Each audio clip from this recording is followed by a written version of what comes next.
And by playing with the sensory environment that we were showing these patients, we could attune them so they could be more sensitive to, for example, if they lost their inner ear equilibrium system, they had constant vertigo, we could train them to rely more on vision. And so it was through that process of creating these environments that ultimately brought me to indoor agriculture. You know, the fundamental argument in indoor agriculture is the same. You've got this biological thing, in this case, a plant instead of a human patient.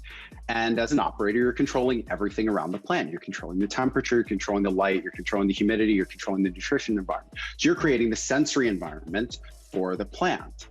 And having come from designing environments around improving the performance of the most complex system in the known universe of the human brain, how you could do that for plants was pretty straightforward. And coming at it from the angle of a computational biologist, the key thing is you have to figure out how that system computes its environment. How does it take that information in and turn it into meaningful outputs? And so the labs that I worked in a neuroscience context had spent years figuring out those models for human brain performance. And a lot of the companies in indoor agriculture are developing these models around plants. And what we felt was missing was this concept of the microbiome. The microbiome is this invisible layer of bacteria that lives in and around all living things. And it can account for up to 90% of the genetic activity of organisms. And so what we felt was missing when you try to design an indoor farm that can produce extraordinary quality product at below the cost of field production, and that, to Bill's comment about making it economical, that to us is the only role that indoor agriculture, vertical farming has in the market, is if it is a more cost-effective solution than what's coming out of the field. Otherwise, you're never going to make that transition. To us, it was developing not just that model around the plant, but developing these whole ecosystems that could cultivate all the microbiology that you find in well-managed soil, because that's where all the processing is happening in biology. And you're doing this with like 90% less use of water. I mean, I've been looking because of wanting to feed people around the planet. And even when we're putting together our $15 million X Prize to feed the next billion, one of the first things I looked at was vertical farming, because you want to get these in cities all around the world where you've got concentrations of so many human beings. And no matter what I saw, nothing was practical, nothing was pragmatic, nothing was even within the reach. And you guys are already starting to do this at a point, it sounds like, where the cost effectiveness makes it worthy of doing, not to mention the quality of the product. But how are you using so much less water and doing this and yet having a full-blown ecosystem? Can you give us a little hint of understanding? Yeah, so the full-blown ecosystem here is, what's happening in an ecosystem. You've got animals, plants, and microbes, all that invisible stuff, what I call the microbiome. That's what's in an ecosystem. And so in our ecosystem, we're cultivating fish, and those fish are not only a source of protein. The world needs more sustainable protein. Fish consume, or to grow a fish for protein is a fraction of the carbon of producing, whether it's chicken or beef. All those terrestrial animals use a huge amount of energy, produce a huge amount of carbon. Fish, it's a tiny fraction, between a 30th and 100th of the energy to produce a pound of protein. So we're cultivating. The challenge, of course, is we've overfished much of the oceans. We're seeing that already happening. With another billion people, we can't support it. And also, there's so much pollution. I had mercury poisoning to the point I was rushed to the hospital because I was very disciplined, just salad and fish. But it was swordfish and tuna, which they're like 50, they grow to an older age. They acquire all the mercury from the smaller fish. So you're developing mercury-free fish. You're putting yourself in an environment that's cleaner. There's no E. coli. It's pretty extraordinary. Clarify that if you would.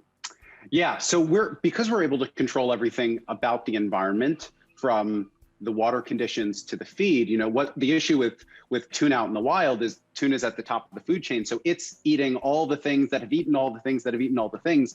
And so you end up with mercury poisoning, right? Well, what if you could grow that same fish, but control the feed that it's getting, ensure that it's the highest quality food, so that you don't have pollution, so you don't have heavy metals like mercury. And that's what we're able to do with indoor agriculture. And so our ecosystem starts with fish. We then break down all the waste from the fish using, it's kind of a process like brewing beer. So we're using microbes to transform their waste into an organic fertilizer. We're then growing plants in a vertical farm. We're providing all of that fertilizer directly into the plant roots. And so to your comment about reducing water use by 95%, the big issue there is we're controlling for the runoff and the evaporation. We're applying the water that has the fertilizer that's irrigating the plants directly into the roots. And so you don't have all that water loss into the ground or into the atmosphere. Oh, it's amazing. What does the future of food look like to you? With your vision? I think it's a lot more delicious. I like that. It's not just efficient, but delicious. I know that's one of your passions in life. The future of food has to be more delicious and more affordable than it is today. And for us, we really started with, if we are going to enter the indoor agriculture market, it has to be cost competitive. It has to be a better option than what's coming out of the fields. Quality, of course, safety, of course. It has to be something that the consumer, that you and I want to eat for dinner. But if it's going to make a change to the marketplace overall, it's got to be more effective. So I think that what we're going to see in terms of food is it's going to be an improvement in the flavors. It's going to be an improvement in the nutrition. It's going to be an improvement in texture. All those things that you really care about in your food, and all of that will be more efficient, and you won't have to think about it. It will be by the nature of it being a more delicious and a more affordable product that the markets will transform themselves. And it can be done locally, and it can also make a huge difference in the pollution of the planet, or lack thereof in this case. It's beautiful. I want to go deeper with you, but I want to make sure we bring Mikhail into the conversation here. Mikhail, tell us a little bit about how this came about. You've been fascinated by space from a very early age. I know you built several companies successfully over in Russia, and then you had a dream to come here. Tell us a little bit about it, and tell us about some of the breakthroughs, what this propulsion system is driven by water, if you will. Yes, thank you. I grew up in a small Siberian village, but the space always was my dream and fascination. And when I already was a small kid, I already was thinking that finally I would like to work in this area. And I remember back in 1993, when I was 16 years old, actually in an interview to the local newspaper, that I told that I want to build space propulsion and finally be engaged in space exploration. But yes, I built several companies in different industries. Even I was studied as a plasma physicist. I built companies in manufacturing, retail. But finally I hit my middle-age crisis in 35, and I decided that I need to do something interesting, and I started building the space companies. And when we started Momentus, the idea behind